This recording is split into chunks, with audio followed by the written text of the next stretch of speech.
بسم الله الرحمن الرحيم. هل أتاك حديث الغاشية؟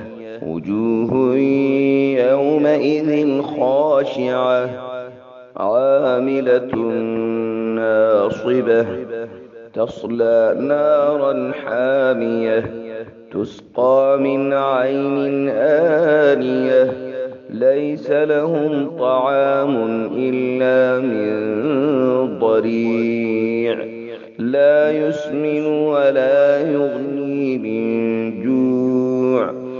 وجوه يومئذ ناعمة لسعيها راضية في جنة عالية لا تسمع فيها لاغية فيها عين جارية فيها سرر مرفوعة وأكواب موضوعة ونمارق مصفوفة وزرابي مبثوثة أفلا ينظرون إلى الإبل كيف خلقت وإلى السماء